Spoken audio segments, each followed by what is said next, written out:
Welcome, everybody, to our first book talk of 2025, an ambassador book talk.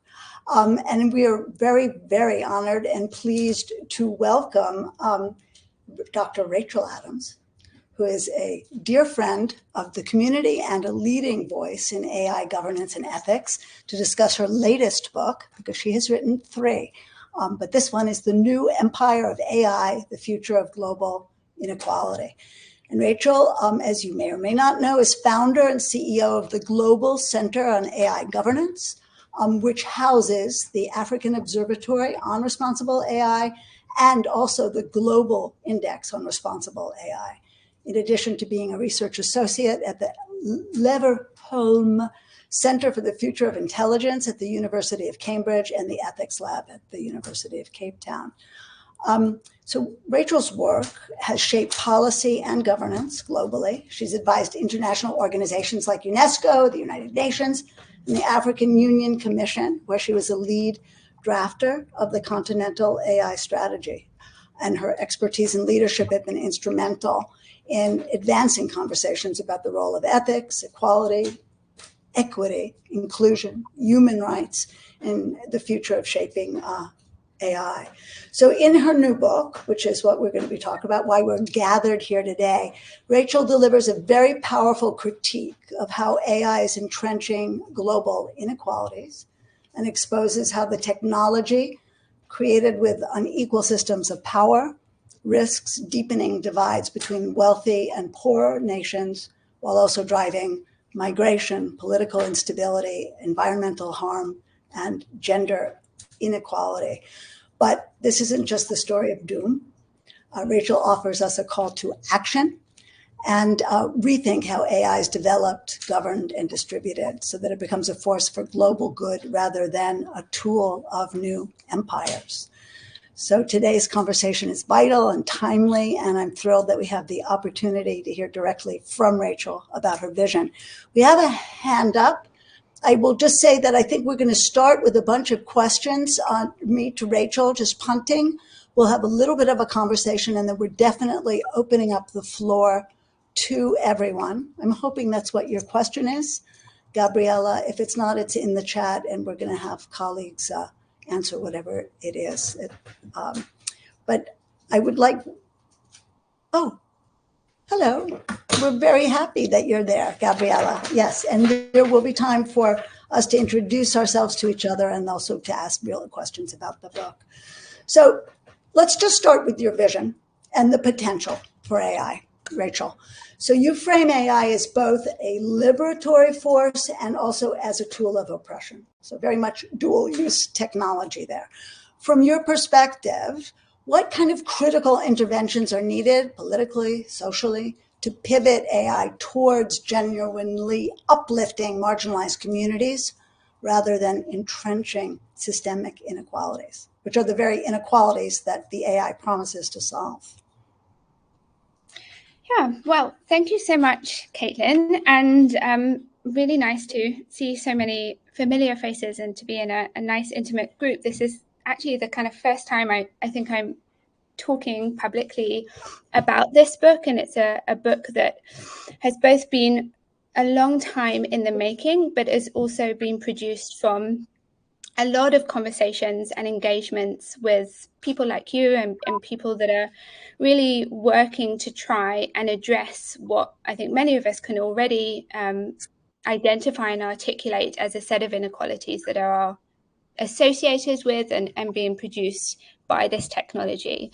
And I think the impetus to write the book was really that while we were talking about these inequalities, we were not kind of stitching together this bigger narrative about the history of the conditions that produced much of the global inequality that we see in the world today, and the relationship between those kind of historical conditions of global inequality and this rise of a new, very powerful technology that in itself is not a kind of singular thing or a singular force.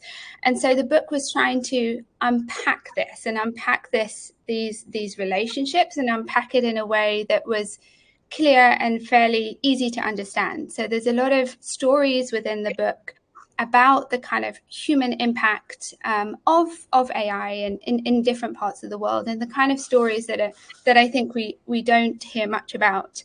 And also, I think it just to sort of say from the outset that writing from South Africa and the kind of particular experiences that South Africa has was really, really important to me. So I'm noting that there's a number of people in the room that are based here, that are from here, and sort of thinking about these historical conditions and thinking about this technology from a kind of position from the very bottom of the world, but from a country that has overcome such a huge history of oppression and exploitation, and particularly racial oppression and exploitation, and it hasn't overcome it completely, but it has come, there's been such interesting kind of paths and approaches and communities and forms of justice that I think that there's a lot to learn from the South African experience in how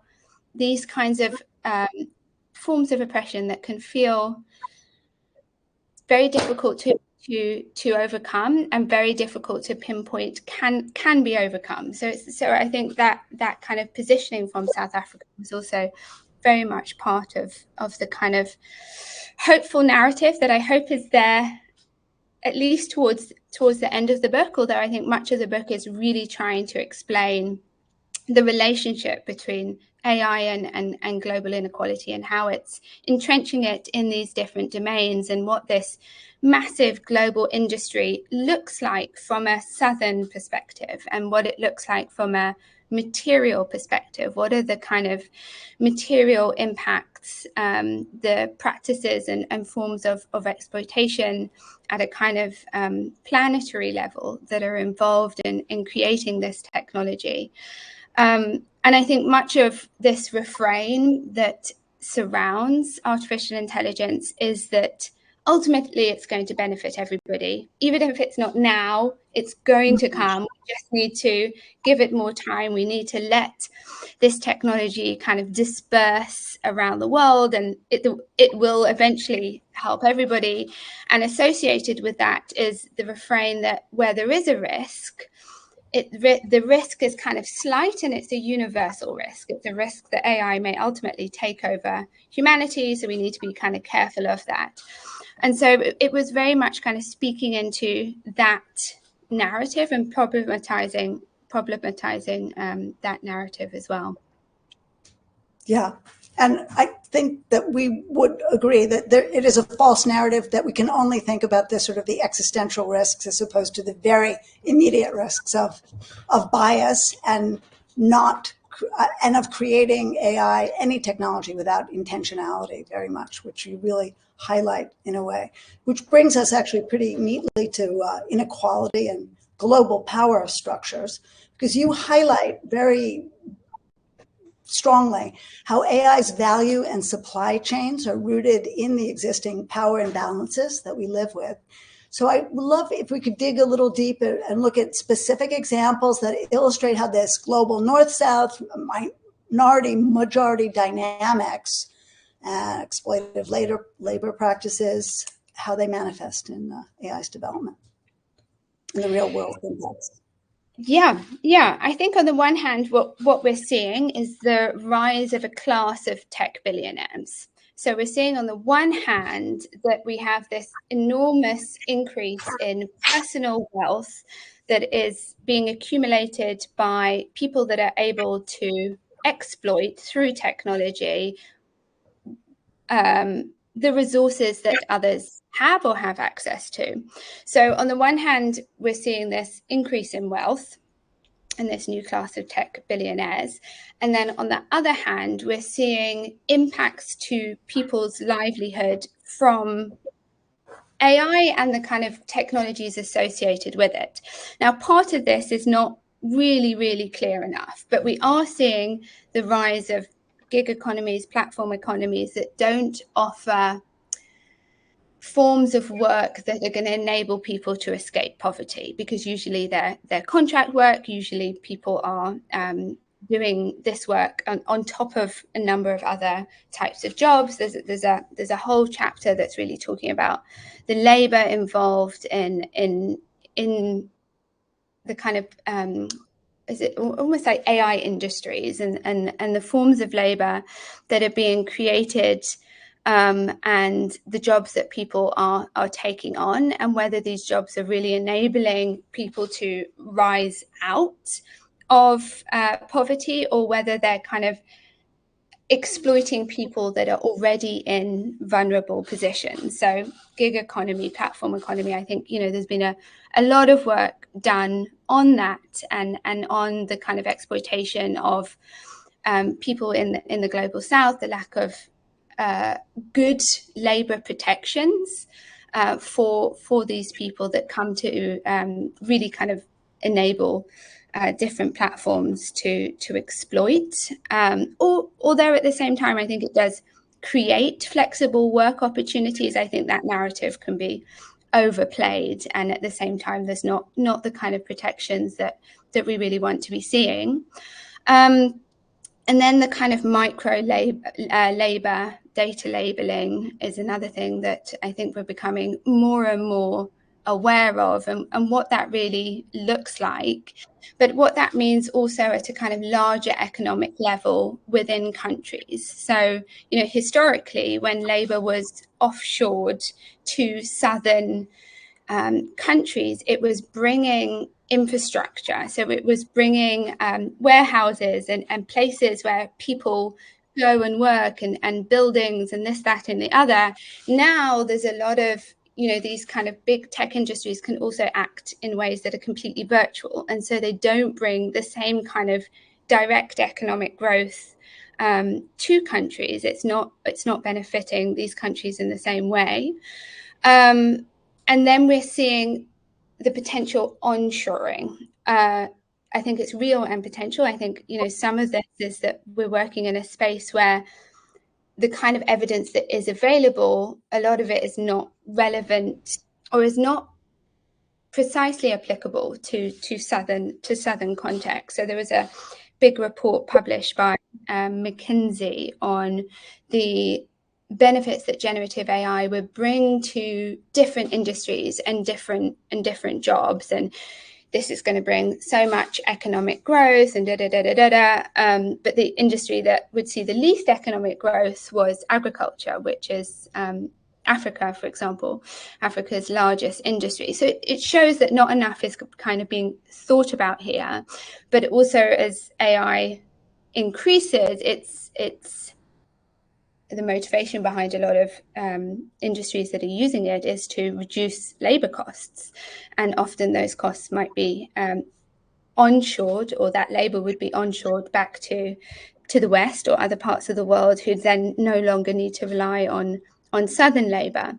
So I think there's a whole load of quite complex labor and economic impacts globally that there's not enough thinking at a kind of structural level about what this is going to do to economies in the global south, and ultimately what this does to kind of issues of global instability if we have less and less opportunity for people to rise out of poverty, because jobs are becoming more scarce, or jobs are becoming dependent on access to technology, or jobs are becoming very much kind of contract and platform based, and therefore available to either those who are in a position to take on that work. And we know from a gender perspective that a lot of women working within a gig economy have simply less hours available to do that work, or rely on people who are already vulnerable. So there's a story in one of the chapters about a man from North Africa. It was a story that came to me, but he was working as, I believe, a Deliveroo driver, delivering, hot meals to people on request in the city of Cambridge. But he was homeless, and so he was living in the churches who were opening their space to people who were homeless, and he has work, he has a job, but it's not enough to enable him to afford housing. So I think these are the kinds of inequalities that are quite unseen, and linking up these individual stories with the kind of larger picture is very much what this book is trying to do. Yeah, there's another story in your book that really has stuck with me, of a young girl who sits and monitors the computer while her father's away, because he's a gig worker, and if he misses every 15, if you can't wait more than 15 minutes before accepting a task, and you'd be thrown out of the queue. And she's there, and has to sort of also label some very atrocious images, but also the idea that you would have to sort of be monitoring and just sitting. It's almost enslaved, certainly chained to your computer, to your device, in order to have this gig work that is not necessarily anything that will lead to wealth creation, right? It might lead to sort of sustaining a slightly higher level of poverty. Yes. Well, that also leads us into this notion with North-South, minority-majority, into decoloniality and AI. And that's something that we are starting to hear about more and more. But I think most people, or many people, would not necessarily be able to easily agree on what that means. So can you just sort of go into what the concept is, and then let's talk about some strategies to sort of deconstruct. Yeah, decoloniality was a very, very important lens for me in doing this work and doing the analysis. And the book as a whole arose out of an article I had written called Can AI Be Decolonized?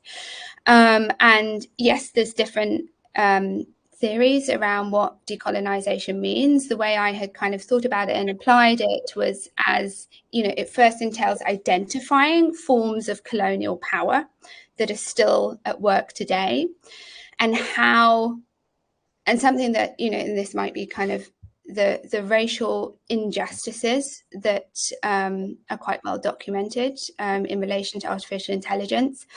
And then something that I focused on quite a lot was how colonial histories have made certain things possible within the kind of global architecture of artificial intelligence. So I think almost every chapter goes into kind of colonial histories of technology and the rise of particular industries, in order to talk about how the material conditions created by colonialism enabled, or the contribution they made to enabling the vast inequality that I'm pointing to, that exists within the global AI industry to date.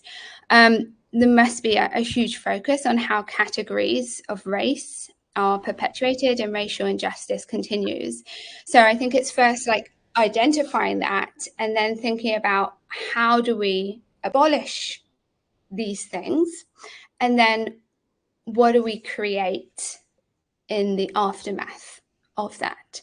So it's not just something that's a negative force of taking away. It's very much a moment to think about how do we create something new in the space that we create when we take away or work to take away racial injustices and the legacies of colonialism that still exist today.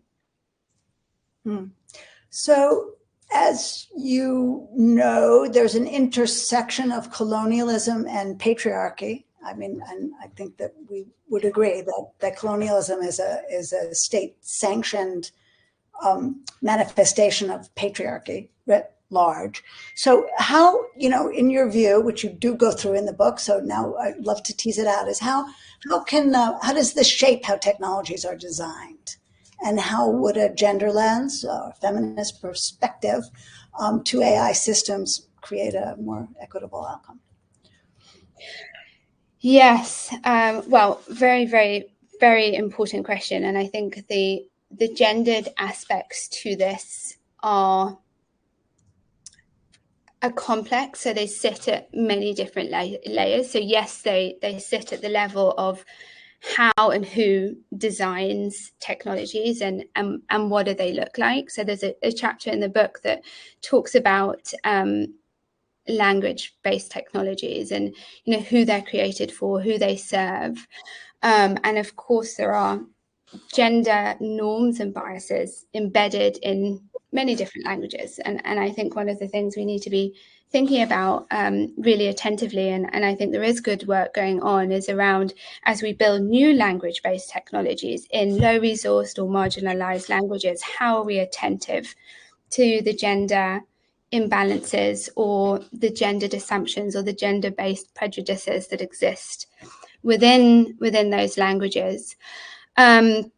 I think we also have a complex dynamic because across, many countries in Africa, for example, we're still living with huge levels of patriarchy in ways that are really complex to still talk about.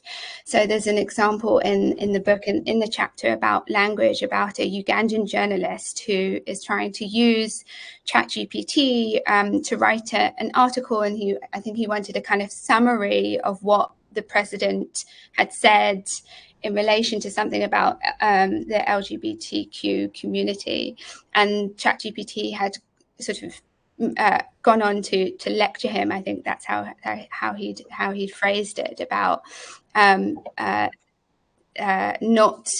kind of marginalizing LGBTQ voices and being quite anti what the Ugandan president was saying. So the point is, it becomes really quite complex how these technologies are used in places where we still have a lot of work to do in how we're talking about and how we're addressing gender inequality.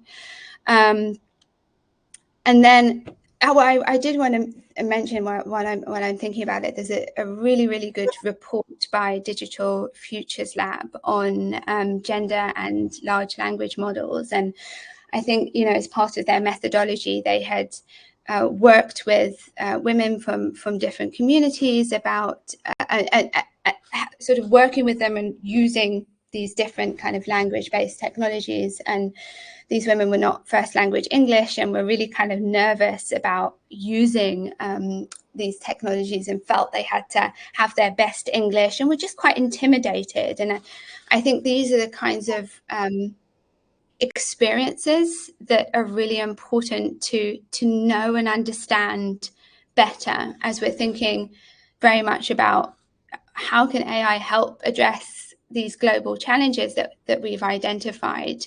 We're going to hit a wall if we don't understand those particular types of nuances. And then in I think it is the last chapter of the book, there's a bit of space given to the importance of leadership leadership in artificial intelligence that is feminist. I suppose you many people would say a kind of feminist leadership that's not focused on scale, that's not focused on we need to make this as big as possible, we need to make this as impactful as possible, but we need to ask how is this working for the people we're really trying to make it serve.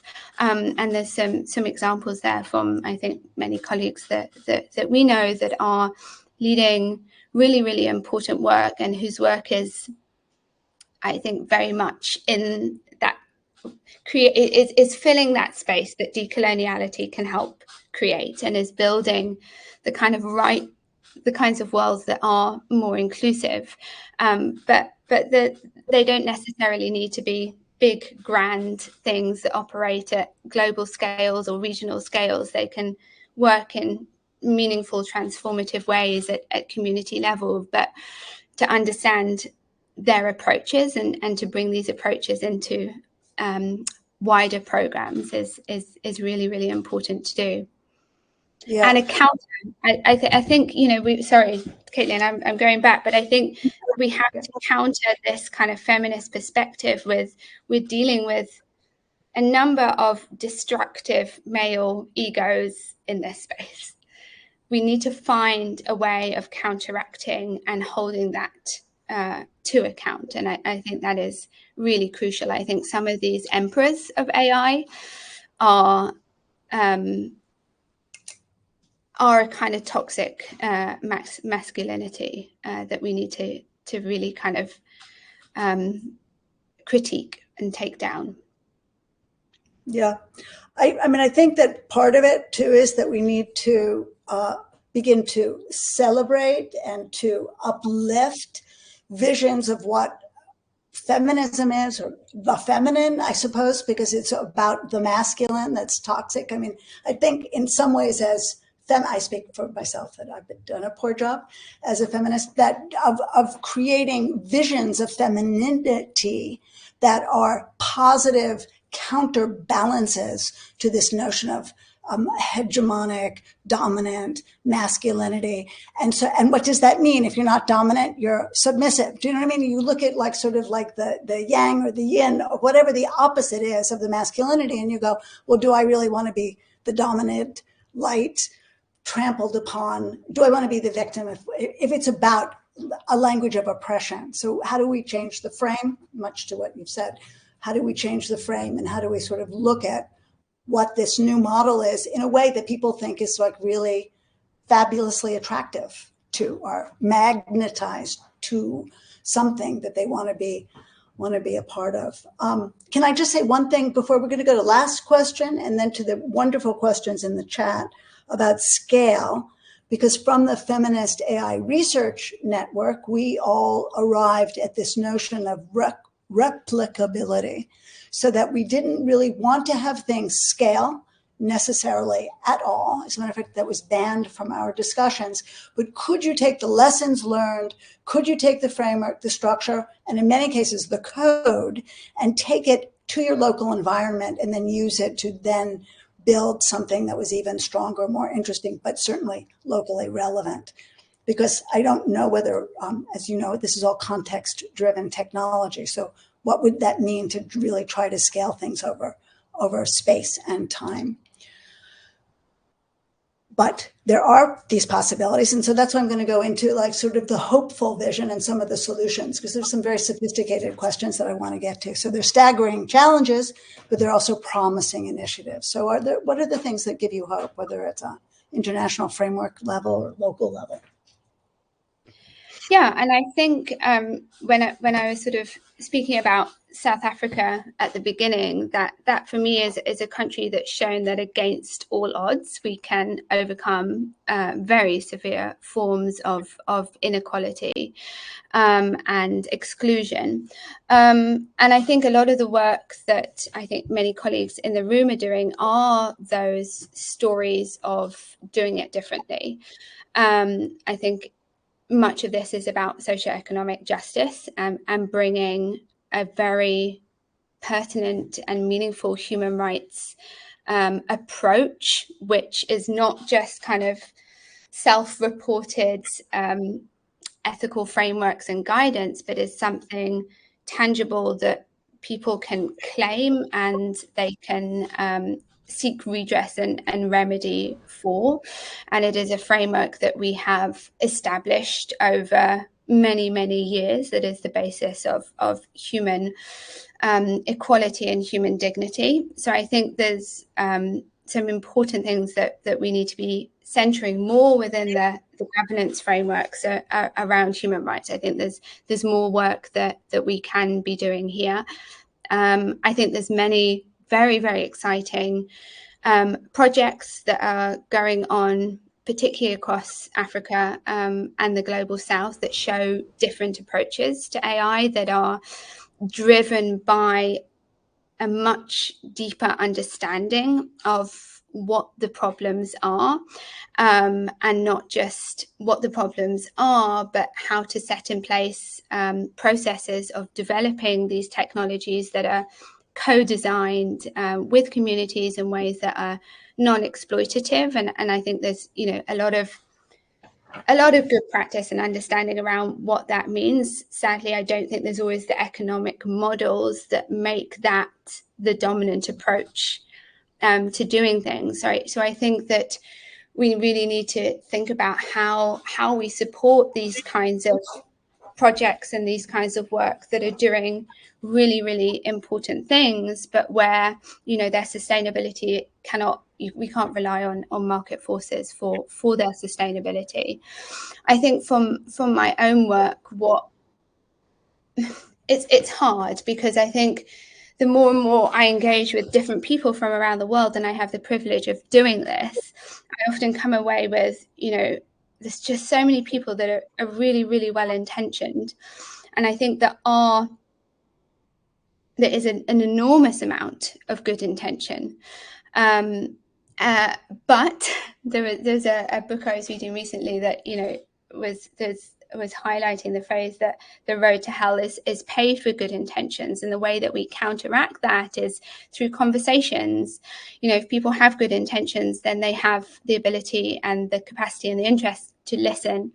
And what has been really kind of what I think has been the seeds of hope for me, who is somebody that very much started out in a very, very critical approach to technology, and this is really harmful, and this is really not serving our communities, and this could be really, really destructive, and we cannot just rely on this technology to save the world, is through engaging with people using and designing this technology, and really kind of understanding and trying to understand what they see as the real benefits this technology can bring. But it's those joined up conversations and listening to people that are coming from different perspectives on this that sounds so easy to say, but is really not happening enough. And I think where it is happening, it's really, really special. But I think it's through these kinds of conversations and understandings and listening better that we're going to understand just how complex the global dynamics are around this, and just how important it is to really be thinking about how we address these global dynamics. I think there's much more deliberate action that can be taken at a global level when we're thinking about the global frameworks we need to address tech monopolies, the harms that are happening there, the harms from AI that are a little bit more universal. I don't think we're adequately listening enough to voices from the South. And I think there's much more that we need to do to center those experiences and the evidence and expertise that's coming from these regions, and create a lot of balance. And it's difficult because this is such a loaded topic now. It's such a loaded topic strategically and politically and from a national interest perspective, that it makes it quite complex how we talk about this issue at a global level. So I think there's probably particular language that needs to be developed around tech diplomacy that helps us work towards a more meaningful level of inclusion that I don't think we're at as yet. Yeah, it is also, as you have said, the complex levels of inclusion, right? So it's including member states from the majority world, from the South, but it's also including the populations, the communities, the marginalized, the women in those countries as well, right? So it's not only about the elite in a member state, but it certainly shouldn't be about the elite in a member state, but have been cut out. But really, how do we really sort of create a value chain where everybody that's impacted by technology has a part and a place in at least consulting, if not co-creating the technology with those that would make it and also benefit economically from it. There's a question from Fresh. She has two questions that are good. We'll start with the first one and then go in order. But from Freya, that asks what you recommend about how we can become better. First, she thanks you so much for your fabulous research. And it's so, well, you can read it yourself, but those will be watching the video once. So I'll say this is so relevant to challenge AI narratives that do not represent futures we want, that are inclusive and sustainable and equitable. Thank you so much for your research. I have a question. What do you recommend for how we can become better at preventing these harms? What do you think the prescription is for that? Oh, sorry, I was reading the other question that Freya had in the chat below about open AI foundation models, which actually I think a lot of the debate should I go to that, or should I go to the no, go to whatever you want to. It's up to you. How we come better at preventing harms. I mean, I think we need to understand better the impact that AI technologies are having on vulnerable people, and we need to place as much emphasis in understanding that impact as we are in rolling out these systems. So that kind of community engagement and user engagement in user design processes are a really important opportunity to understand the impact that they are having, that an AI system is having. And then in terms of the open foundation models, I've not spent time thinking about, what is my position on this debate. I'm very interested in the debate that's talking about how these models are more risky because they are going to fast track our ability, the progress towards AGI, and also that bad actors can use these technologies in ways that are destructive. So what I'm finding really interesting is how these kind of two conversations sit alongside each other. So Meta has been very involved in saying, we need open access foundation models, but llamas only open to a certain degree, and their argument behind, or at least their narrative behind, we need these open models is for them to be more inclusive and for more people to be able to use and access them, and for them to be improved and accountability in a more kind of community driven way. But then at the same time, there's this conversation going on about how open access technologies are creating more opportunities for bad actors. And I think there's, I want to spend more time thinking about the tension between these two debates, which is not an answer to your question, but I definitely think access to technology is obviously critically important. And I spend quite a lot of time in the book talking about how access in the South to the different kind of infrastructure needed to create AI technologies is so far. It's so far, there's such a gap between what people have access to here and what they need to pay in terms of in the West. So that, of course, is a huge issue. But I'm interested in what that material issue looks like alongside the kind of more rhetorical and ideological debates and narratives that are going on around this as well. And I wish I had a more interesting answer. I just got thinking about at the moment. Well, it's an evolving conversation. And I was actually in an interesting meeting yesterday with the people who had just written, and we'll look it up, and we'll probably, maybe we'll even do a special side event on it. The people who've just written about about AI washing, data washing, open source washing, which has been evidently going on a long time. So all the things that you've said, that Freya has said, that we've said, obviously access to data, access to compute, access to even data and devices on a very, very granular level for people on the ground. All these things are great, and we all believe in them. But just because they're open foundation models doesn't actually mean that what you would assume is going to happen from them will happen. And there's one thing about the bad actors, but it's also about the corporations kind of benefiting, because open source is predicated on the beautiful, free, volunteer work of people building these models, making them robust, testing them for free, while corporations then benefit from that unpaid work.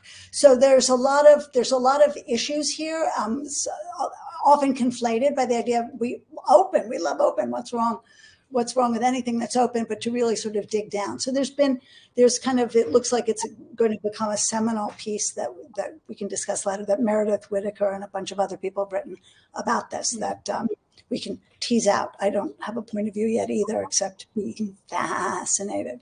So now we have another question from Paul. Data colonialism, decolonialization is very on vogue currently. While you use the notion of empire, would you equate imperialism with colonialization, or does the notion of empire bring a new and a different perspective? Yeah, that's a great question. And when I was first writing this book, I think the tentative title at the beginning was on decolonization, on AI and decolonization, or something like that. And then when I was kind of writing up the introduction and the book outline, the publisher, I'd written something about the new empire of AI, and the publisher said, no, we need to use this as the title. I mean, in my kind of thinking about it, empire is the strategy, the overarching strategy, and colonialism was the tactics through which empire was achieved. So what colonialism sought to achieve was the British Empire or the Spanish Empire, or whatever it might be. So I think empire is at this much larger level, and much of what I talk about in relationship to the kind of idea of AI today as a kind of empire is the huge global scale upon which it operates. These are not technologies that can, well, although I think there's some interesting thing done at a much kind of smaller level with small language models, but it is normatively a technology that is in some ways imperial by the scale at which it needs to work, and the scale of kind of platform economies and first mover advantage, and these kind of things. So I was very, very interested in the kind of idea of scale, and I was interested in the kind of global dynamics that was something beyond just a kind of practice. A lot of the data colonialism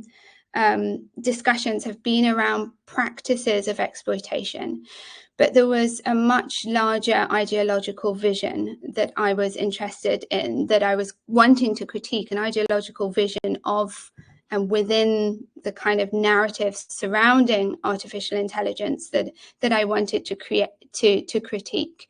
The idea of AI as this kind of meta solution for all the world's problems was for me something we want to become really skeptical about, and empire was the concept that allowed me to talk about that. And there's much more in the book on that as well. Absolutely gets teased out. So what are things that you need to happen now? I suppose we'll start on a very kind of potentially practical level. What you see coming up that you really want to see happen in the next year to 5 years, and then maybe we can do blue sky. But I'm just knowing, as you do so well, these global frameworks and these continental frameworks. What are the pieces that need to be put in place to make them really valuable for the people they serve? Yeah, I mean, I think my initial response to that question, Caitlin, is I think many of us are trying to do that work of, well, what do we need to do? What's the answer? And it's, you know, I can't give you a simple answer. I wish I kind of had a simple answer. And I think this was part of my frustration in writing this book. And I think it's something that has been on my mind for a long time, is there's not going to be one simple solution or response to this, partly because AI is not a singular thing. It is so many different kinds of technologies and I mean, I think the narratives and ideologies that it's been wrapped up in at the moment is something that we urgently need to address. And I hope the book helps us to have different kinds of conversations about what AI is really about. But I think it's going to take a whole suite of responses to start. Well, and I think, you know, not even to start, because I think that's the wrong word. I think there's many activities and work and initiatives that are going on that are already trying to address some of these issues. But first, we need to recognize it. And then I think there's probably some really interesting things that the global South, although that's a really kind of contested term, and I talk about this a bit in the introduction, and why I use the word global majority or majority world. I think there's something politically really important and powerful about 80% of the world's population coming together to say this isn't working for us, and this is the way it would work for us. So I think I think there's political something politically really important in that collective, and I had actually a conversation earlier today with the Latin American and Caribbean Development Bank, and they were asking, you know, what's the opportunity to learn from the experiences of Africa. And I thought, okay, well, this is something really interesting, and if we have more of these south to south engagements and cooperations, thinking about how do we design the policies and the approaches that are not cut and paste from the European way of doing this, that's often presented as golden standard, but really take into account the particular kind of interests and priorities and needs of our nations and our people, and the particular histories that have produced them, we could end up somewhere quite different.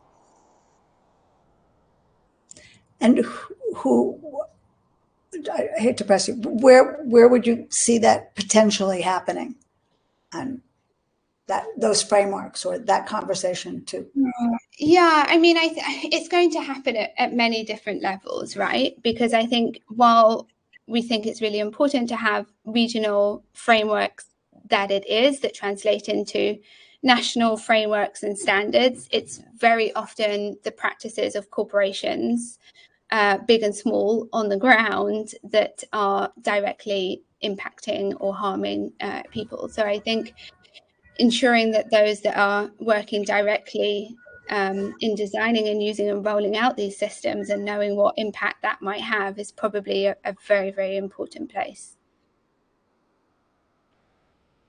So in our last little bits here, I would love to just take a little bit of a detour to your very integrated work and the deep dive on gender that you're doing and your colleagues are doing via the bigger, right, the Global Center on AI Governance, is it, or the Global Observatory? You tell us where and what maybe some of the top lines are, and then we'll ask you back, I think, to hear it in depth. But I'd love to get a teaser. Yeah, no, absolutely. And so we did this really big study, the Global Index on Responsible AI, which was measuring responsible AI commitments and practices in 138 countries and jurisdictions around the world, across 19 thematic areas of responsible AI. And one of them was gender equality. So it's one of the kind of biggest studies that I think has been done on responsible AI, but gender equality out of those 19 thematic areas was one of the worst performing globally. So I don't remember the statistics off the top of my head, but it's a small fraction of countries that have direct references to addressing gender inequality or promoting gender equality, addressing women's issues, women's empowerment, etc., in their AI policies or in relation to AI. Very small number of countries had done that directly, and often bound up with bias and discrimination, and we wanted to see something distinct and separate. So it was a really sobering finding, and we have a thematic report that is being finalized now. It's being written by Kelly Howson, who's done a lot of great work, and she is writing this report, and it will be published next month. So yes, we'd very much like to have another session with AI inequality and really talk through what we're finding and what some of the recommendations are. Yeah, thank you. Thank you so much. I have, so what would you like everyone that's with us now and is going to be watching this on video to take away and think about a call to action? Yeah, I mean, I think that the call to action from the book is to think in bigger terms about what the impact of this technology may be in the places that we don't directly see and we don't directly understand. I think much of the book is trying to explain that while this technology seems so ephemeral and abstract and something that's just layered on top of this software, it has a material reality that is harmful for a number of people and is not necessarily moving the world in the right direction. So the call to action is really to bring about awareness as to what these global impacts are and start thinking in much more deliberate and intentional ways about the relationship between AI and the economic growth it's bringing for some parts of the world in really, really major ways, and what that means for the places and the countries and the people that we are leaving behind. Yeah, the fabulous words of action. I must say you're all watching this via the AI Inequality human rights-based approach to AI development community, the initiative, Human Rights and AI. And we have these conversations. We like to think of it as a place where we can continue developing, thinking, analyzing, growing, as we're creating a whole new vision and a whole new world, really, all together. But it really needs intentionality. It needs thinkers and leaders like Rachel Adams, who we're so incredibly moved and happy has joined us as we've heard her first book talk, at least of 2025, as the book is about to be published now. You can pick it up in the UK, and it's also in the US, or buy it on Kindle if you're outside of those two jurisdictions. And we're really, really happy to continue the conversation with you. And thank you very much. Thanks for everybody for joining us. Yeah, thank you so much. And thank you, Caitlin.